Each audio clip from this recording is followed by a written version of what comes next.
वो लोग जिनकी दुआओं मात्र से ही सारे बिगड़े काम फिर से बनने लग जाते हैं। वो लोग जिनसे एक सिक्का लेकर अपने पर्स में रखने से धन की कमी पूरी हो जाती है। दोस्तों, हम बात कर रहे हैं भगवान के बनाए थर्ड जेंडर यानी कि किन्नर की, जिनका नाम सुनते ही आज हमारे समाज के लोग मुंह फेर लेते हैं, जिन्हें आज हमारे समाज में किन्नर, हिजड़ा, छक्का और न जाने कौन कौन से नामों से बुलाया जाता है। हमारे समाज में इन किन्नरों को बिल्कुल भी इज्जत नहीं दी जाती। दोस्तों, आज हम आपको किन्नरों के बारे में कुछ ऐसी बातें बताएंगे जिन बातों को आप न जाने कब से सुनना चाहते थे। तो चलिए दोस्तों, वीडियो की शुरुआत करते हैं किन्नरों के अंतिम संस्कार से। दोस्तों, किन्नरों के अंतिम संस्कार के पीछे कई सालों पुरानी परंपरा है। जब किन्नर मर जाते हैं तब उनका अंतिम संस्कार रात के घने अंधेरे में किया जाता है। ऐसा इसलिए ताकि किन्नरों का अंतिम संस्कार होते हुए कोई बाहर का व्यक्ति न देख सके। अगर किन्नरों का अंतिम संस्कार किसी ने देख लिया तो मरने वाला किन्नर अगले जन्म में भी किन्नर बनकर ही पैदा होता है। इसके बाद सभी किन्नर शव के पास खड़े होकर मरे हुए किन्नर के लिए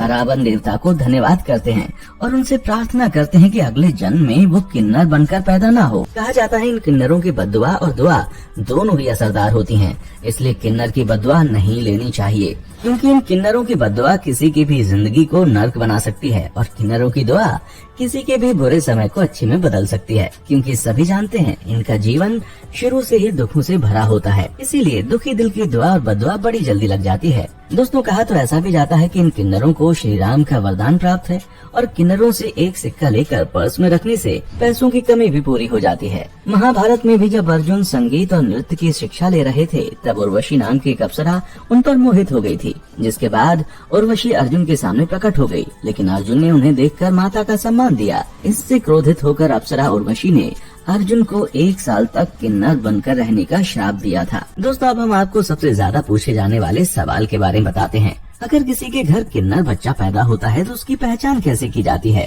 दोस्तों, किन्नरों की पहचान 2 तरह से की जाती है। एक किन्नर पुरुष की तरह होता है और दूसरा किन्नर स्त्री की तरह होता है। किन्नरों की पहचान उनके गुप्तांगों को देखकर होती है। पुरुष किन्नर के बच्चे के लिंग का विकास पूरी तरह से नहीं हो पाता, ये आकार में बहुत छोटा ही रह जाता है और महिला किन्नर की योनि भी पूरी तरह से विकसित नहीं हो पाती। दोस्तों, माना जाता है कि किन्नर बनने के 2 कारण होते हैं। पहला कारण हम आपको साइंटिफिकली बताते हैं।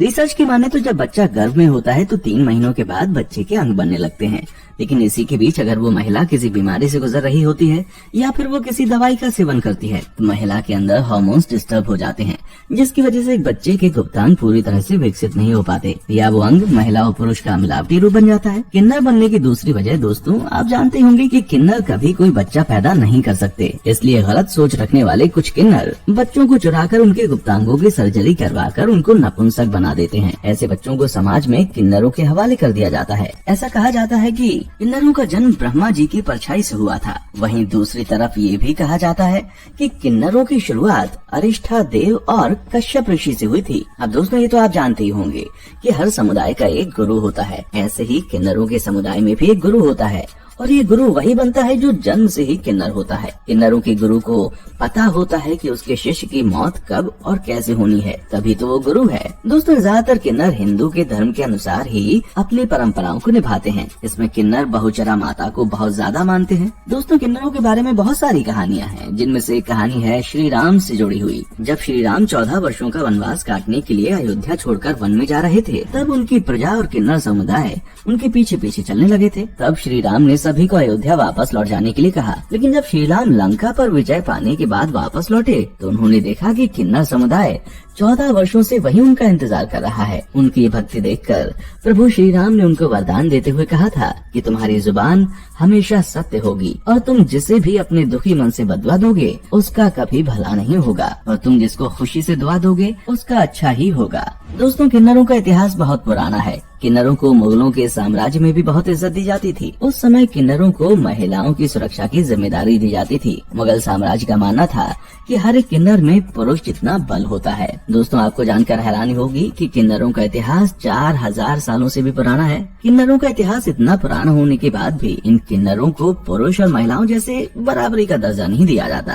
दोस्तों, ये तो आप जानते ही हैं कि किन्नर सिर्फ खुशियों में ही शामिल होते हैं। जैसे बच्चों के जन्म पर और किसी की शादी होने पर किन्नर कभी भी किसी के दुख में शामिल नहीं होते, क्योंकि किन्नरों की पूरी जिंदगी दुखों से भरी होती है। इसलिए परंपरा के अनुसार किन्नर सिर्फ खुशियों में ही शामिल हो सकते हैं। दोस्तों, आज किन्नरों की संख्या भारत में नहीं बल्कि पूरी दुनिया में बहुत तेजी से बढ़ रही है। आज पूरे भारत में 5 लाख से भी ज्यादा किन्नर हैं। दोस्तों, एक और रोचक बात तो ये है कि किन्नरों को सपने में देखना बहुत बुरा माना जाता है। किन्नरों को सपने में देखने का सीधा मतलब ये होता है कि उस व्यक्ति का आने वाला जीवन संतोषजनक नहीं होगा।